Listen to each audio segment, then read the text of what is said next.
Hey guys, I thought you might appreciate this custom build for the JPM.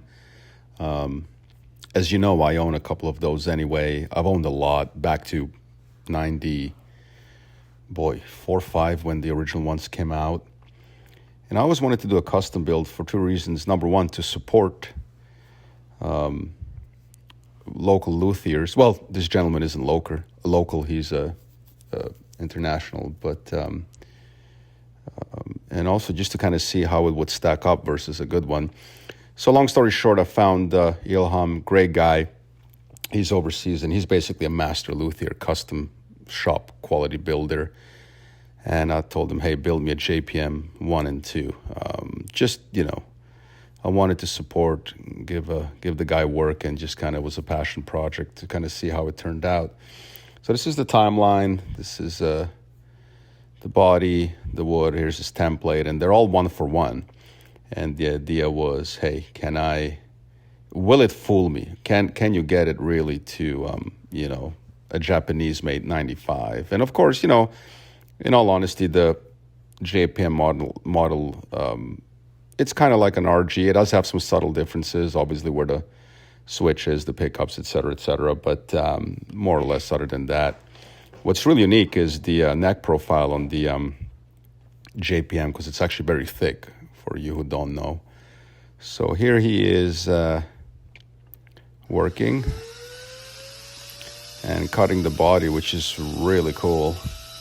All handmade, all just incredible talent. I love supporting guys like that. It's just, but again, do your research, make sure it's really a master builder, because otherwise you're just gonna spend money on getting something that genuinely feels like a copy. So I did a lot of research and talking to him and checking out some of his other work and references to make sure, okay, this is actually going to be, a legit guitar.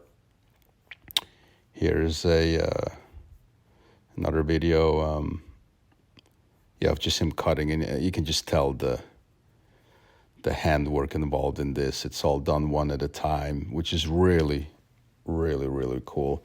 And I asked him, hey, please do send me videos as you go along, because I'd love to, document this. Here's a slab. Of course, you can choose any wood, basswood, alder, whatever you prefer, if you wanted like the original, et cetera, or not. Here's the body getting ready for trimming and sanding. All one-on-one templates. Not hard to get, because, Ibanez is made in Japan, so all that stuff is, kind of easy to track down. I wanted a top-notch quality Marascus ebony, which he tracked down for me.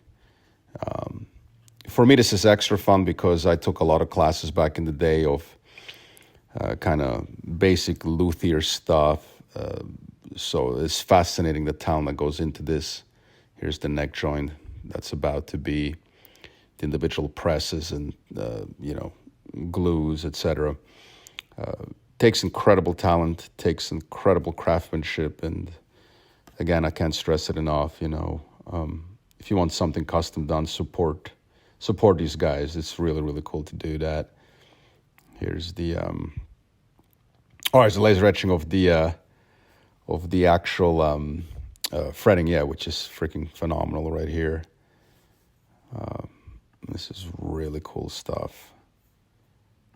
It's an incredible operation what goes into this. Here's the neck finished. We're getting the dots in, the binding. I mean, look at that. Just incredible. This is around here, around this time right here, I realized, hey, you know what? I picked very well in regards who's going to do this, because, I have enough experience as a player and knowing about this to know when something is coming along good and when not. And at this point, you can kind of tell this guy legitimately knows what he's doing. Give you some more pictures here. Here's, of course, the truss rod going in, the binding's finished. Just look at that. Now, I purposely had him not do the frets because, as most of you know from my reviews, I do anything fret-related here in LA with Seth Meyer, who's, of course, a very, very known guitar tech setup, luthier, whatever.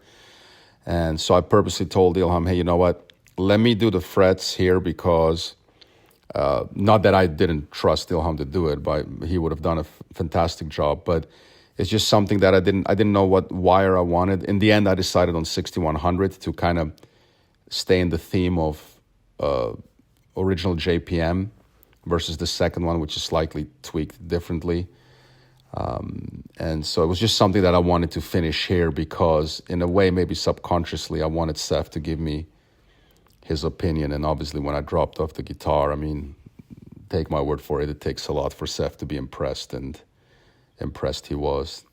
This is fascinating. And again, you got to be careful when you make any guitar, let alone a one-on-one copy, because like I said, it's only going to be as good as the builder. And that's why I chose to track down a master builder. Just look at this.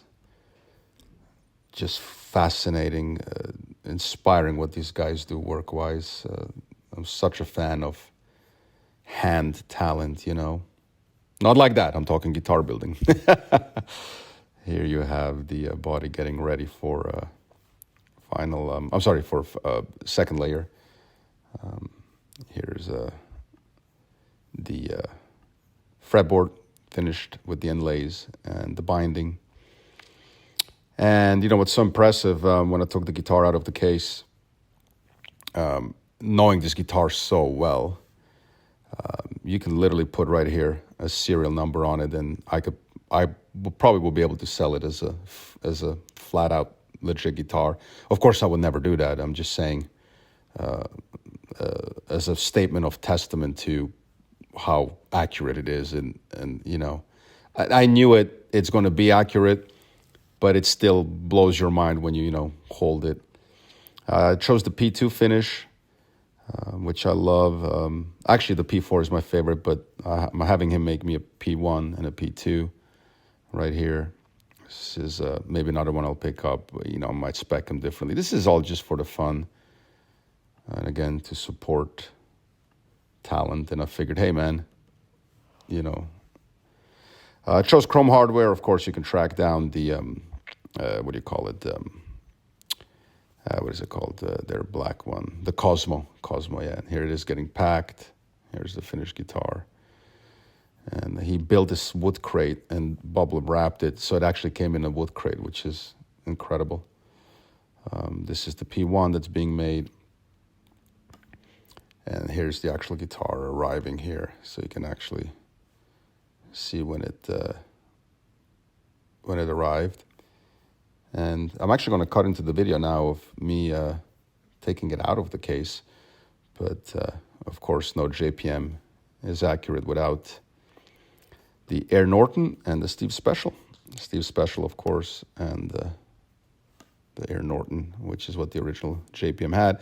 F-space just means it's for Floyd Rose spaced, which is more important for the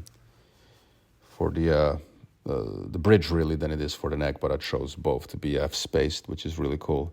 Yeah, so check out this video here when I take it out. Well, here it is a couple of months later. It just arrived. So really well packed, man. Look at that. That is how you do it. So let's see what we got. All right, so we'll go the old-fashioned way. Oh man, I wish every guitar would come like that. That is how you pack it. I like it. All right, see you guys in 20 minutes. All right, Mom is helping me here. Look at all of these. Thanks God. So we'll put that to the side. All right, man. Okay. Take this out. Polako sada. Whoa. Oh, yes. Wow. Man. I tell you right now, this is just a dummy pickup to make sure everything worked. Of course, I'm going to replace it, but man, this... I tell you right now, I mean, I haven't taken it out yet, but I can tell you if this was a Ibanez custom job, at this point I would not be able to tell the difference, I'll tell you that. So let's take it out here. Pomogę mi Polako.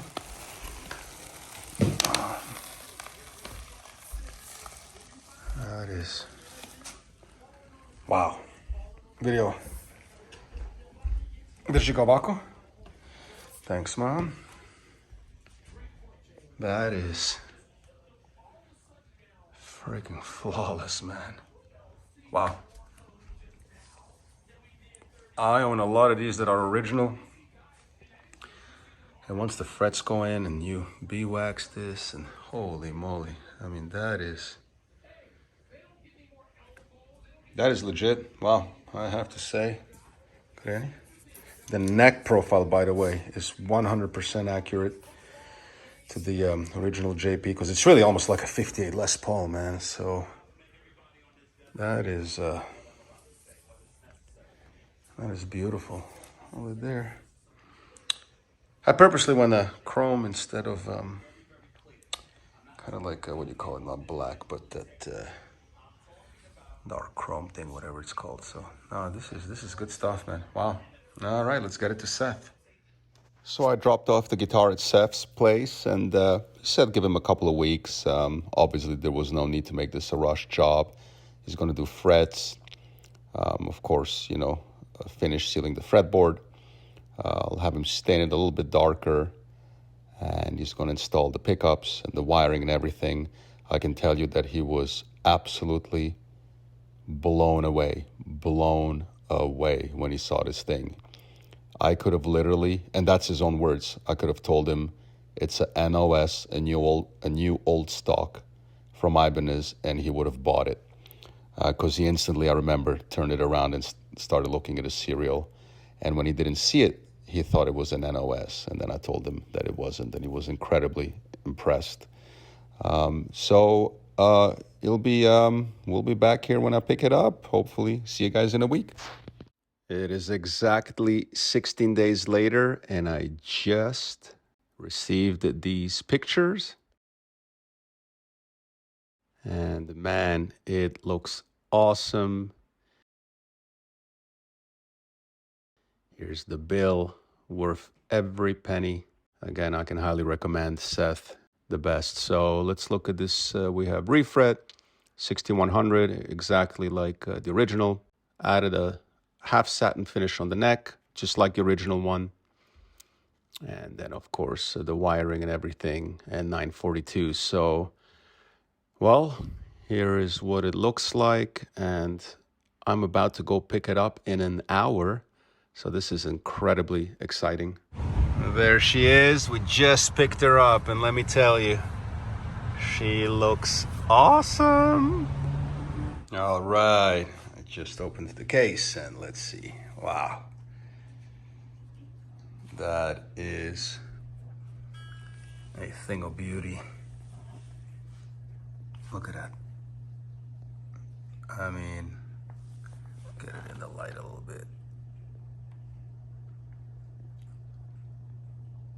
You know, it's funny.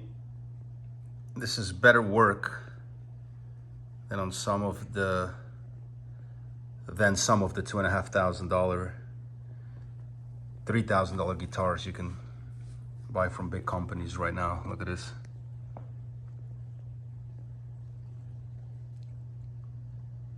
That is, again, if I were to put a serial on here, you wouldn't even know. Of course, I never do that. I'm just saying as a compliment to the work. Here's that beautiful kind of half satin gloss that he put on. So it's exactly like my JP1. And my friends, the Air Norton and Steve Special. You know what? Now I'm not sure anymore. Put a really nice chrome thing on there. It will probably look really cool with black hardware. But, nah, this is cool stuff. This is really, really cool. And remember, for you guys, again, who don't know, and again, just look at that. Just absolutely perfect. I mean, great. Get in the light a little bit. Just great stuff. Remember, for you who don't know, the neck profile is really thick on this. So a lot of people always think, you know, it's just a switching, but other than that, it's a regular RG. Well, it kind of is, but it really isn't, because the neck, man, is seriously like a 59, 58 Les Paul. That's the one thing that made the JPM a little bit unique over the other RGs, but thing of beauty. And the fretwork that Seth did is just, and the way he sealed that, it's just gorgeous. In many ways, technically speaking, probably a better guitar than the original, because the craftsmanship, the people involved, you know, remember these JPMs when they came out, I mean, they really weren't nothing special whatsoever. They're really up in the value due to supply and demand, but and everybody feeling immortal now after COVID, but gorgeous, great stuff. All right, guys, and a quick sound check. I'm not going to do the whole review. I've done it in other videos. There's a Ham versus P1 review. You can find it in my video library. But just a quick check, just because I love how much these, I love so much how great these two pickups sound, you know. So, yeah, you can tell right away what it is, you know. Wow.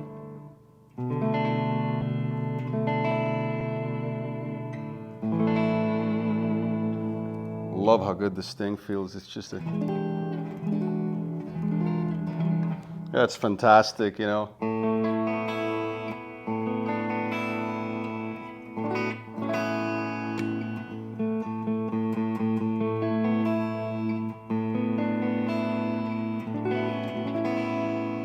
You can tell right away, you know, it's a Norton and a Steve Special. If you like those pickups, you probably know them well. But no, this, like I said, if you blindfold me, I wouldn't even know which one is which. So let's check out some gain.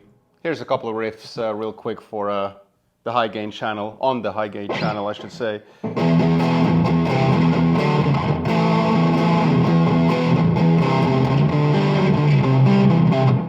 Perfect. Beautiful.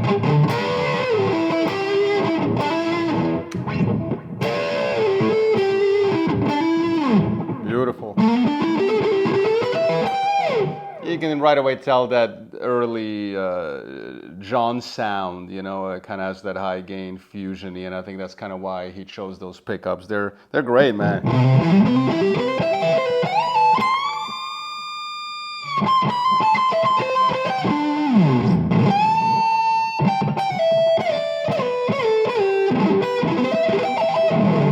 Beautiful, there you have it.